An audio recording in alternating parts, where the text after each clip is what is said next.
Ajma'in, amma ba'd. Alhamdulillah, puji syukur kita panjatkan kepada Allah Subhanahu wa taala atas segala limpahan rahmat dan nikmat yang ada pada diri kita, yang bisa kemudian memuluskan setiap usaha-usaha kita dan setiap aktivitas kita dalam kesehariannya. Dan tentu nikmat-nikmat yang ada ini perlu untuk senantiasa kita jaga dengan meyakini bahwasanya itu datangnya dari Allah. Kemudian kita senantiasa berucap syukur dengannya dan kita pergunakan nikmat tersebut dalam rangka ketaatan kepada Allah Subhanahu wa taala. Seorang yang beriman tentunya waktu-waktunya adalah peluang untuk dia beribadah kepada Allah. Nikmat yang ada pada dirinya itu dipergunakan untuk ketaatan kepada Allah Subhanahu wa taala. Karena jika sekiranya nikmat yang mulia ini tidak kita gunakan dengan baik dalam rangka ketaatan, maka Allah Subhanahu wa taala akan memalingkan nikmat tersebut, menggantinya dengan nikmah, dengan bencana yang akhirnya waktu dan nikmat yang ada itu sama sekali tidak bermanfaat dalam kehidupan kita. Kita senantiasa mengingat firman Allah Subhanahu wa taala, la in syakartum la azidannakum, kalau kalian bersyukur atas nikmat yang kuberikan, maka saya akan tambahkan nikmat tersebut. Wala in kafartum inna azabi lasyadid, tapi jika kamu kufur maka ketahuilah azabku sangatlah pedih. Dan nikmat sebagaimana kita ketahui, kecil atau besar pasti akan dimintakan pertanggungjawaban oleh Allah Subhanahu wa taala. Summa latus'alunna yawma idzin 'anin na'im. Kemudian kalian akan ditanya pada hari itu tentang nikmat yang ada pada diri kalian. Sering Ustaz kita ulangi hadis yang mulia ketika Abu Bakar dan Umar keluar rumah bertemu dengan Nabi sallallahu alaihi wasallam. Nabi bertanya, apa yang membuat kalian ma akhrajakuma min hadis sa'ah? Apa yang membuat kalian keluar rumah di malam-malam seperti ini? Mereka mengatakan al-ju'u ya Rasulullah. Rasa lapar wahai Rasulullah.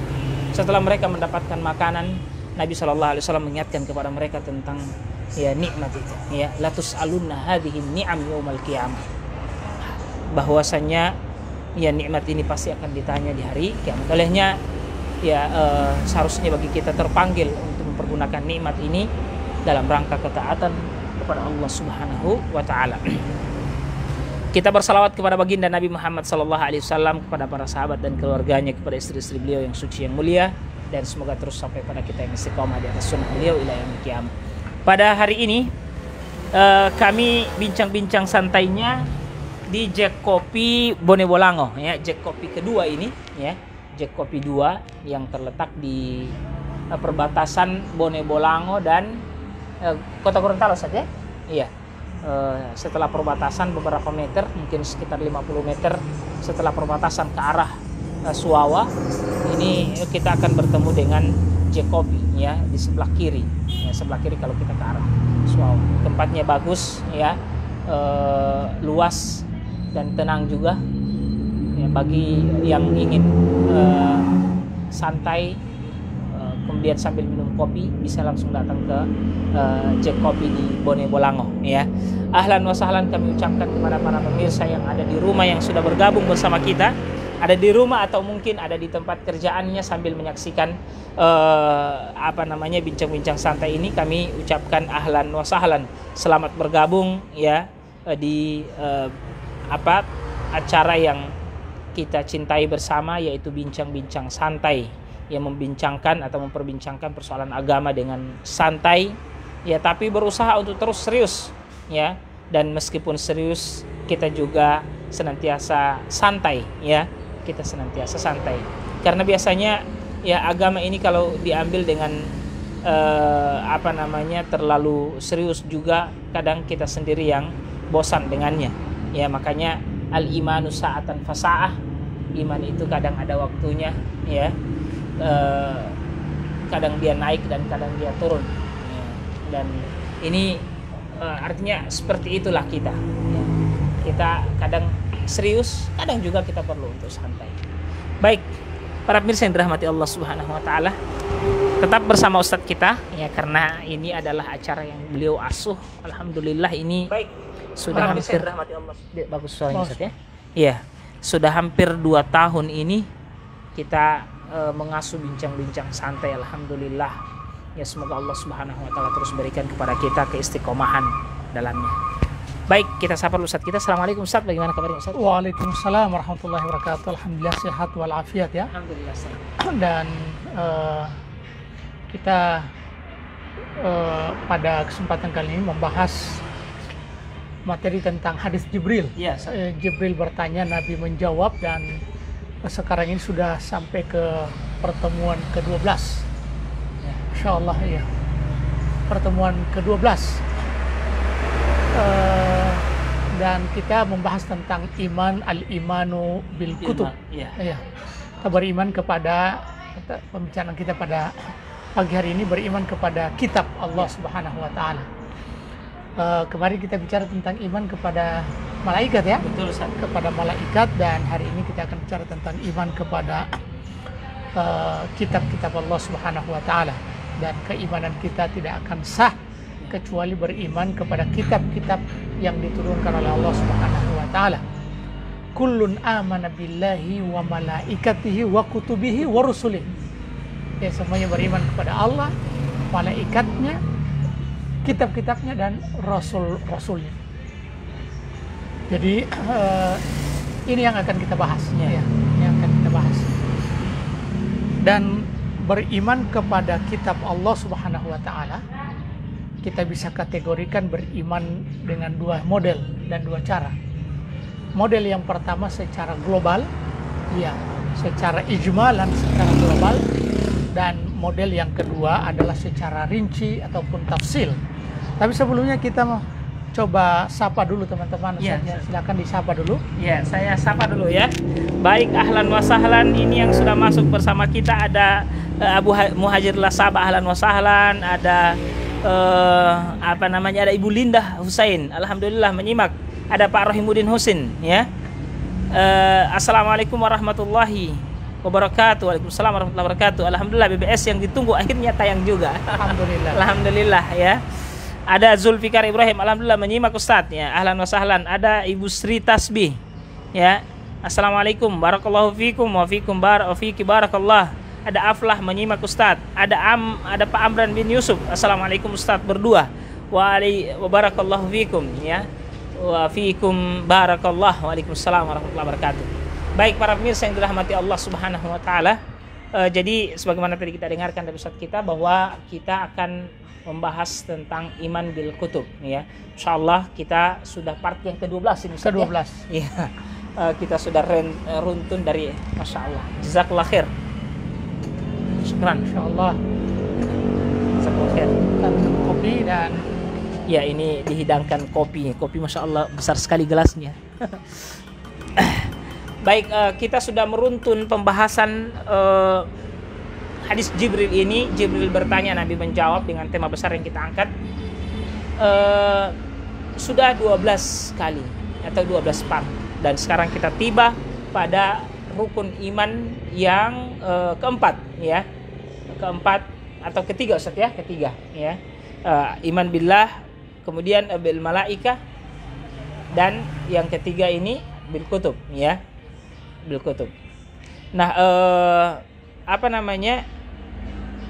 ini Masya Allah sekali lagi menjelaskan kepada kita atau semakin menyadarkan kita ternyata agama ini begitu luas ya. Agama ini begitu luas, semakin kita kaji, semakin kita pelajari, semakin kita merasa bahwa Masya Allah ya luasnya agama kita yang mulia ini. Makanya para pemirsa yang dirahmati Allah, ini penting pembahasan kita kaitannya dengan kitab Allah Subhanahu wa taala yang banyak ditinggalkan, yang sudah banyak ditinggalkan oleh umat Islam itu sendiri, baik secara sentuhan fisik maupun ya pengamalan itu sudah banyak ditinggalkan oleh umat Islam. Olehnya perlu untuk kita kembali ingatkan apa sebenarnya kewajiban kita terhadap kitab Allah Subhanahu wa taala. Baik, kita akan dengarkan Ustaz kita memaparkan. Silakan Ustaz. Baik, jadi sebagaimana yang kita sebutkan tadi bahwa iman kepada kitab Allah Subhanahu wa taala itu ada dua. Jadi iman secara mujmal, secara global, dan iman secara mufassal atau tafsil atau tafsiriyah itu secara rinci. Secara global bahwa kita mengimani bahwa Allah Subhanahu wa taala menurunkan kitab-kitab kepada nabi dan rasul. Iya. Iya. Jadi apa dasar pijakannya sehingga kita mengatakan bahwa kita perlu mengimani bahwa ada kitab yang Allah Subhanahu wa taala turunkan kepada mereka, kepada para kana nasu ummatan wahidah. Jadi dahulu manusia itu merupakan ummatan wahidah. Faba'atsallahu an-nabiyyina mubasysyirin wa mundhirin. Lalu kemudian Allah Subhanahu wa taala mengirim atau mengutus para nabi ya sebagai bentuk memberi peringatan atau mubasysyirin, memberikan kabar gembira, wa mundhirin dan peringatan. Wa anzala ma'ahumul kitaba bil haqq liyahkuma bainahum. Dan Allah Subhanahu wa taala menurunkan pada saat mengutus para nabi itu juga menurunkan kitab-kitab liyahkuma bainahum bil haqqi liyahkuma bainahum untuk menjadi pemutus perkara di antara mereka. Liyahkum bainan nas fi makhtalafu fih, ketika mereka berselisih pendapat. Jadi kita mengimani bahwa Allah Subhanahu wa taala menurunkan kitab kepada para nabi dan rasul, dan itu secara global. Meskipun kita tidak meyakini karena tidak ada jaminan dari Allah Subhanahu wa taala ataupun dari Rasulullah SAW bahwa kitab-kitab sebelumnya itu selamat dari tahrif ataupun distorsi. Tetapi keimanan kita bahwa Allah Subhanahu wa taala telah menurunkan kitab ini.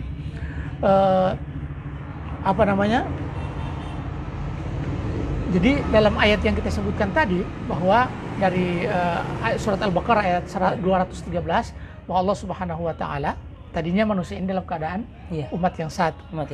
Kemudian Allah Subhanahu wa taala turunkan kepada para nabi itu, turunkan kepada mereka para nabi sebagai bentuk Allah Subhanahu wa taala ingin memberikan kabar gembira kepada umat itu lewat para nabinya. Kemudian ada wa mundhirin dan memberikan peringatan keras. Wa anzala ma'humul kitaba bil haqq, dan Allah Subhanahu wa taala menurunkan beserta mereka itu kitab-kitab. Untuk apa? Liyahkum bainan nasi fima ikhtalafu fi, agar supaya menjadi pemutus ketika ada perselisihan. Dan ini kitab-kitab yang Allah Subhanahu wa taala turunkan ya. Selanjutnya secara tafsil dan secara rinci kita mengimani bahwa ada kitab-kitab yang Allah dan Rasulnya sebutkan secara rinci nama-nama itu. Yang pertama Suhuf Ibrahim, Suhuf Ibrahim, inna hadza lafi suhufil ula suhufi Ibrahim wa Musa. Biasa kalau sholat orang membaca ini, tiba-tiba ada bunyi suara yang kita dengarkan alaihi salam dari makmum Ustaz ya. Dari makmum, padahal tidak boleh. Apakah kita sebab para nabi ini disebutkan dalam dalam Al-Quran. Contoh kalau kita membaca surat Muhammad, surat Muhammad atau surat Al-Fath, Muhammadur Rasulullah walladzina ma'ahu. Apakah ketika mendengarkan Muhammadur Rasulullah kemudian sallallahu alaihi wasallam, Allahumma shalli wa sallim. Jadi intinya bahwa kita mengimani secara rinci bahwa Allah Subhanahu wa taala menurunkan suhuf atau kitab kepada Nabi Musa dan Nabi Ibrahim alaihissalam, dan ini kita bisa temukan dalam surat Al-A'la, inna hadza lafi suhufil ula suhufi Ibrahim wa Musa. Masya Allah. Baik para pemirsa yang dirahmati Allah Subhanahu wa taala. Jadi kita sudah dengarkan bahwa keimanan kepada kitab Allah ini dua, yaitu secara mujmal dan secara tafsili, secara global dan juga secara terperinci. Ini secara global kita harus imani bahwa kitab Allah itu banyak diturunkan pada suhuf dan seterusnya. Allah turunkan suhuf Ibrahim dan Musa, Allah juga turunkan Taurat dan seterusnya secara umum. Namanya kitab Allah perlu untuk kita imani. Kita imani, kita yakini bahwasanya itu ada. Itu ada. Dan juga ada keimanan yang disebut dengan tafsir, keimanan secara terperinci kepada satu kitab, atau kepada kitab tertentu. Baik para pemirsa yang rahmatullah Subhanahu wa taala, ada Pak Amran bin Yusuf, Masya Allah kopinya mantap Ustadz. Mantap, alhamdulillah. Pak, ini Pak Amran bin Yusuf ini dari mana saja? Saya dari, kalau misalkan di ya sekiranya ada di Gorontalo bisa berkunjung ke Jack Kopi ini. Ini kopinya masya Allah, kopi susu, ya. Kopi susu tidak pakai gula ini, ya. Pakai susu saja. Baik para pemirsa yang dirahmati Allah Subhanahu Wa Taala, kita berbicara tentang kitab Allah Subhanahu Wa Taala, ya. Dan kita sudah sebutkan tadi, atau Ustaz kita sudah sebutkan tadi, bahwa kitab Allah Subhanahu Wa Taala itu ya diturunkan oleh Allah Subhanahu Wa Taala kepada umat manusia untuk menjadi penjelas, ya, dan penerang bagi mereka dalam setiap ikhtilaf, ya, setiap perbedaan-perbedaan yang ada, ya. Nah, ini insya Allah akan kita lebih jelas dengarkan dari Ustaz kita bagaimana mengimani kitab Allah secara tafsili ini, ya, secara tafsili, ya. Silakan Ustaz. Iya. Jadi kita telah ketahui bahwa ada kitab yang Allah turunkan kepada, atau suhuf yang Allah kirimkan kepada, atau atau turunkan kepada Nabi Musa dan Nabi Ibrahim. Yeah. Kemudian yang berikut ada kitab Taurat. Ya. Iya, kitab Taurat juga diturunkan oleh Allah Subhanahu Wa Taala kepada Nabi Musa. Iya, alaihissalam. Wa katabna lahu fil alwahi min kulli syai'in mau'izatan wa tafsilan li kulli syai'. Dalam ayat yang ini, inna anzalna taurata fiha hudan wa nur. Dan kami turunkan kepada, dan kami sesungguhnya kami menurunkan Taurat, di dalamnya ada petunjuk dan ada cahaya. Dan ini diturunkan kepada Nabi Musa. Selanjutnya Zabur diturunkan kepada Daud alaihissalam. Wa ataina Dauda Zabura. Dan kami berikan kepada Nabi Daud itu kitab Zabur. Iya. Kemudian berikut kitab sebelum Al-Quran. Kayaknya ini apa namanya, jaringannya kurang bagus. Iya. Mungkin jaringan kita yang lagi bermasalah, karena tadi. Boleh Ustaz? Boleh? Iya. Dan kami turunkan kepada dan kami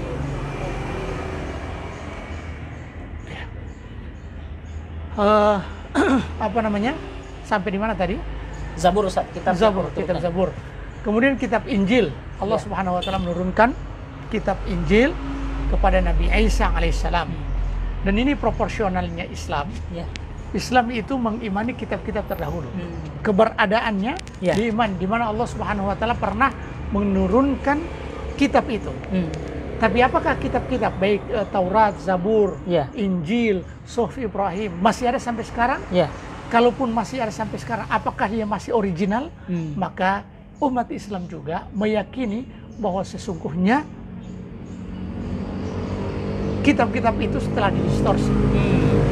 Kenapa kita mengimani seperti itu? Karena juga Al-Quran menyebutkan bahwa yuharrifunal kalima an mawadi'i. Jadi perbuatan orang Yahudi itu mereka mentahrif, merubah isi-isi dari kitab suci mereka. Dan tidak ada jaminan dari Allah Subhanahu Wa Taala. Tidak ada jaminan dari Allah Subhanahu Wa Taala bahwa kitab itu akan terjadi sampai hari kiamat. Adapun Al-Quran, Al-Quran ini adalah kitab samawi yang terakhir. Kitab samawi yang terakhir yang diturunkan kepada Nabi Muhammad SAW, dan dia adalah kalamullah. Dia adalah firman-firman Allah Subhanahu Wa Taala, dan dia terjaga kemurniannya, dan dia sampai hari kiamat. Jadi inna nahnu nazzalna dzikra wa inna lahu lahafidhun. Kami sungguh yang menurunkan adzikra. Adzikra nama lain dari Al-Quran. Wa inna lahu lahafidhun, dan kami juga yang menjaganya. Ya, Masya Allah. Baik, ahlan wa sahlan yang baru bergabung bersama kita pada pagi hari ini. Ada Abu Fakhri Rahman, ya. Masya Allah, ada di Limboto, ya. Iya. Ini apa namanya, runner ini. Iya, Masya Allah. Apa namanya, orang yang selalu menjaga kesehatan dengan berlari. Iya. Masya Allah. Kemudian ada Pak Amran bin Yusuf. Oh iya, Afan Sorong, Papua Barat. Mohon maaf kami lupa. Masya Allah. Iya, mohon maaf Pak Amran ya. Nah ini ada Pak ada Aldika As-Sumalati ya. Ini orang Sumalata. Iya, orang kampung ya. Sekampung ya? Iya Ustaz. Ini mohon penjelasan Ustaz tentang pernyataan bahwa Al-Qur'an itu makhluk. Syukran jazakumullah khair. Silakan Ustaz. Jadi di dunia ini ada dua. Ya. Ada makhluk dan ada khaliq. Khaliq adalah Allah Subhanahu wa taala. Kemudian makhluk itu adalah selain Allah Subhanahu wa taala. Adapun untuk Al-Qur'an kita tidak boleh katakan dia makhluk. Iya. Dia bukan makhluk tapi dia adalah kalamullah. Kalamullah. Kenapa kita sebut bahwa Al-Qur'an itu kalamullah? Karena memang Allah Subhanahu wa taala membahasakan Al-Qur'an itu sebagai kalamullah. Wa in ahadum minal musyrikin istajaraka fa'ajirhu hatta yasma'a kalam Allah. Jadi kalau ada salah satu dari orang musyrik yang meminta jaminan kepada kamu, maka berikanlah dia jaminan. Iya. Kenapa? Apa tujuannya? Iya. Hatta yasma'a kalam Allah. Kalam Allah. Sampai dia mendengarkan kalam Allah. Dan kalau memang dia makhluk, maka Allah pasti akan bahasakan dengan makhluk. Sampai dia hatta yasma makhluk. Allah. Tapi Allah tidak sebut seperti itu. Jadi intinya bahwa Al-Quran ini adalah kalamullah. Dan Imam Ahlus Sunnah wal Jamaah, Imam Ahmad, mempertahankan ini meskipun dia di penjara, disiksa. Dan faham yang mengatakan bahwa Al-Quran itu makhluk itu adalah faham Mu'tazilah. Yang konon katanya Mu'tazilah ini dipasarkan lewat logika.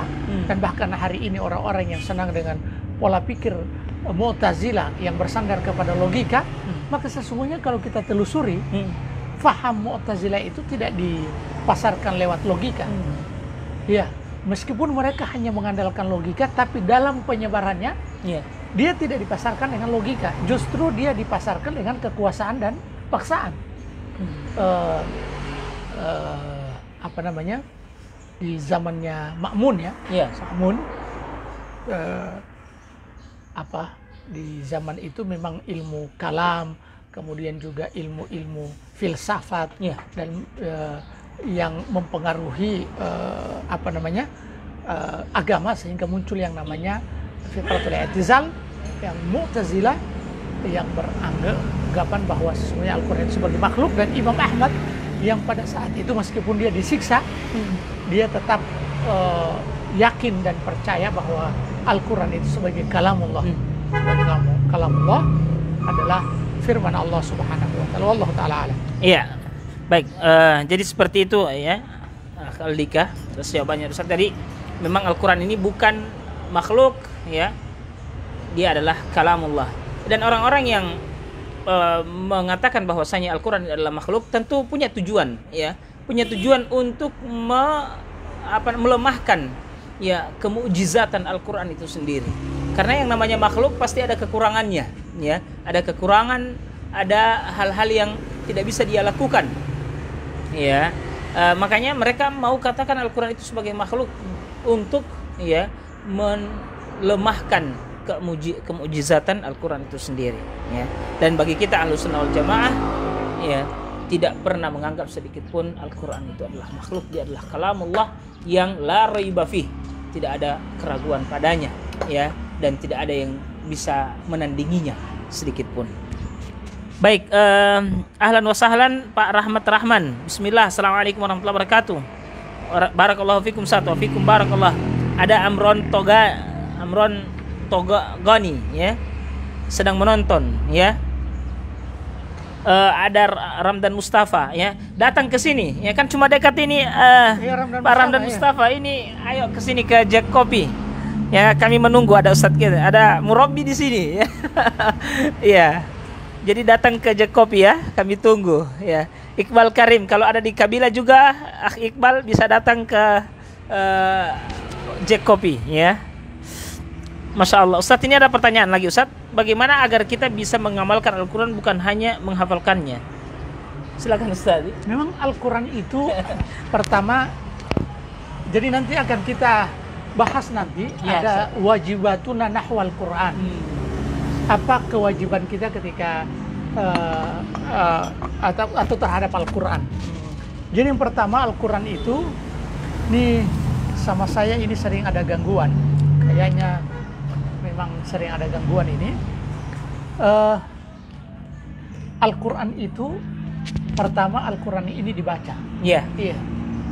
Dan seorang muslim tentunya dia harus berusaha untuk dekat dengan Al-Quran, dan akrab dengan Al-Quran. Allah Subhanahu wa taala sebutkan tentang kesibukan orang-orang dalam Al-Quran, berbagai macam kesibukannya, tapi tetap diperintahkan untuk membaca Al-Quran. Alima an sayakunu minkum mardo.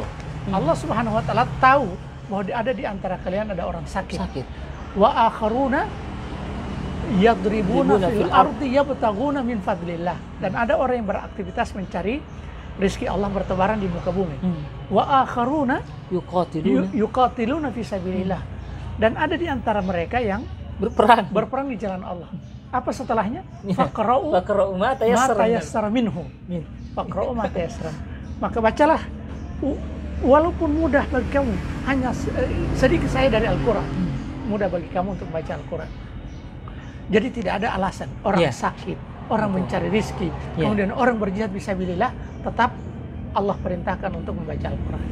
Kemudian yang kedua, Al-Quran itu diturunkan untuk ditadabburi. Liyadabbaru ayati. Al-Quran itu diturunkan untuk ditadabburi. Dan yang ketiga, Al-Quran itu dijadikan sebagai amalan. Makanya Ibnu Mas'ud tidaklah mengatakan bahwa tidaklah Al-Quran diturunkan kecuali kami mengamalkan yang beberapa ayat. Setiap beberapa ayat yang turun langsung diamalkan. Iya. Dan kalau Al-Quran sebutkan perintahkan ini, maka diamalkan. Al-Quran melarang ini, maka hendaklah kita merealisasikannya dalam kehidupan. Kemudian berikut, Al-Quran ini sebagai petunjuk, sebagai hidayah. Sebagai hidayah. Oke, Ustaz? Baik, jadi seperti itu ya Pak Amronto, Amronto Goni. Jadi memang harus diamalkan, diamalkan Al-Quran ini. Tidak boleh hanya sekedar dibaca saja tanpa ada pengamalan di dalamnya, Bahkan tuntutan setelah kita membacanya adalah kita mengamalkan Al-Quran tersebut, mengamalkan Al-Quran tersebut. Bahkan apapun aktivitas kita, sebagaimana ayat yang tadi diangkat Ustaz kita, maka aktivitas yang perlu untuk kita dawamkan dalam kehidupan kita adalah senantiasa mengamalkan Al-Quran itu sendiri. Baik, para pemirsa yang dirahmati Allah Subhanahu wa taala, 27 menit kita saat ini, mungkin ini karena sudah agak terlambat jadi agak. Dan jaringan, saya lihat jaringan ini dari Pak Anton Pakaya. Ini masuk pertanyaan dari Anton Pakaya, Assalamualaikum Ustaz, saya mau bertanya, mana lebih didahulukan, tilawah Quran atau murojaah? Jadi kita lihat mana yang mudah bagi Anda. Karena murojaah dan tilawah itu tetap membaca. Betul. Kalau ada orang yang menghafal Al-Quran, maka diawali dengan bacaan. Kemudian bacaan itu diulang-ulangi. Kemudian hafalannya dijaga. Maka dia tetap murojaah. Dan kalau kita ingin mengumpulkannya, murojaah sambil tilawah atau tilawah sambil murojaah. Betul. Karena kita murojaah sambil melirik ke Al-Quran. Ini sering bermasalah. Ini baik. Selanjutnya kita bahas. Jadi Al-Quran ini yang membedakan Al-Quran dengan yang lain, bahwa Al-Quran itu dijaga, sampai hari kiamat. Dan itu sudah ada jaminan dari Allah Subhanahu wa taala, inna nahnu nazzalna dzikra wa inna lahu lahafizun. Dan salah satu bentuk penjagaan Allah Subhanahu wa taala adalah memudahkan Al-Quran itu. Walaqad yassarna al-Qur'ana lidzikri fahal min muddakir. Jadi Al-Quran ini sudah dimudahkan, dan apakah ada orang yang mau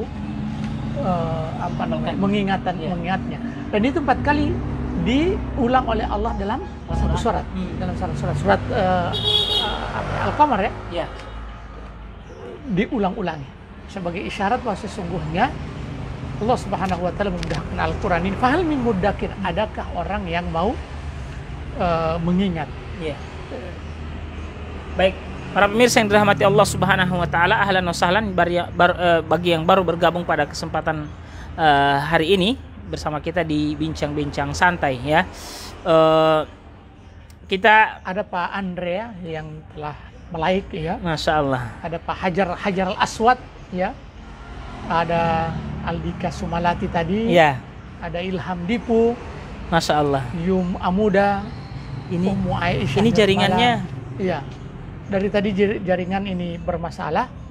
Coba kita ganti ke antum teruskan dulu, Ustaz. Iya. Mohon maaf para pemirsa, mungkin suaranya kedengaran tapi gambarnya ini mohon maaf para pemirsa. Ini ada gangguan jaringan. Oh iya, sudah bisa ya. Tapi delay sekali tayangannya. Terputus kayaknya, Ustaz. Sudah Lanjut oke, lagi sekarang? ya. Sama saya enggak bisa. Yuk, dari tadi kita lagi Kayaknya sudah terputus, Ustaz. sudah ada. Para penonton yang ada di rumah coba dilihat apakah koneksinya bagus. Iya. Qadarullah, tidak bisa masuk. Ini pakai wifi. Wifi-nya bermasalah. Baik, Iya, sudah masuk. Iya. sudah masuk kan? Baik, ahlan wa sahlan Pak Taufik Padangi ya. Masya Allah, Kota Mobagu menyimak ya. Ahlan wa sahlan. Dan para pemirsa yang lain, mohon maaf ini ada gangguan jaringan ya, wifi-nya yang kurang bersahabat. Semoga kita tetap dicatat oleh Allah Subhanahu wa taala pahala yang besar karena sudah bergabung untuk membicarakan atau membahas persoalan-persoalan agama ini. Allah Subhanahu wa taala dalam Al-Qur'an mengatakan la khaira fi katsirin min najwahum illa man amara bisadaqatin aw ma'rufin aw islahin bainan nas. Ya, ini yang menjadi semangat kita bahwasanya tidak ada perkara yang atau la khaira fi katsirin min najwahum. Tidak ada kebaikan pada kebanyakan cakap-cakap itu, kebanyakan diskusi, kebanyakan najwa itu artinya bincang-bincang rahasia ya, kecuali ketika kita mengajak orang pada kebaikan atau kita memotivasi orang dalam bersedekah dan seterusnya. Maka kita harapkan di setiap harinya kita bisa berbincang-bincang santai. Yang kita ajak adalah para pemirsa, diri kami pribadi dan juga para pemirsa untuk terus bersama kita mempelajari agama yang mulia ini. Dan jangan berputus asa ya. Mungkin dengan jaringan yang kurang bersahabat, jangan berputus asa karena kita tetap sudah termasuk orang yang mendapatkan pahala ya. Sama seperti hadis yang kemarin diangkat oleh Ustaz kita ya, orang yang bergabung dalam majelis ta'lim ya, humul qaum la yasqa bihim ya, jalisuhum ya. Mereka adalah kaum yang tidak merugi orang-orang yang bersama dengan mereka. Iya, sudah bagus alhamdulillah. Baik. Masih gambarnya kurang karena jaringan di kita sendiri. Iya. Iya. Kita cuma pakai wifi-nya Jack Copy ya. Masya Allah. Baik. Silakan para pemirsa, ada lagi yang ingin bagus ini. Berarti Amrata Gani. Iya. Bagus Ustadz. Masya Allah, berarti bagus. Ya. Iya, silakan Ustaz. Baik, sampai di mana pembahasan kita tadi? Tadi kita sudah sebutkan Ustaz tentang Al-Qur'an itu akan senantiasa dijaga oleh Allah Subhanahu wa taala. Jadi Al-Qur'an senantiasa dijaga oleh Allah Subhanahu wa taala. Ini yang membedakan Al-Qur'an dengan kitab-kitab yang lain. Iya. Iya, dan juga kita sebutkan bahwa Al-Qur'an ini pertama dibaca. Iya. Iya. Dan yang kedua, Al-Qur'an ini ditadabburi. Iya. Kenapa ditadabburi? Agar supaya pada saat kita membaca Al-Qur'an maka ada efek ruhiyah ketika kita membaca Al-Qur'an, Jadi pada saat Al-Quran mengatakan ya ayyuhalladzina amanu, hai orang-orang yang beriman, maka yang membaca Al-Quran, yang mendengarkan Al-Quran, dia akan terangsang, akan terangsang. Kemudian yang berikut juga Al-Quran ini diamalkan. Betul. Al-Quran ini diamalkan. Dan yang berikut, Al-Quran ini mati lagi di sini. Iya. Karena kayaknya ada permasalahan di kami. Iya. Maka kita cukupkan dulu sampai di sini. Yes. Semoga pertemuan singkat kita ini akan bermanfaat. Allah Ta'ala alam. Dan terima kasih kepada Ustadz yang telah membersamai kita pada kesempatan kali ini, dan juga kepada owner Jack Kopi di Kabila. Ya, semoga diberkahi usahanya, dan kita tutup dengan doa kafaratul majlis. Subhanakallahumma bihamdik, asyhadu an la ilaha illa anta, astaghfiruka wa atubu ilaik. Assalamualaikum warahmatullahi wabarakatuh.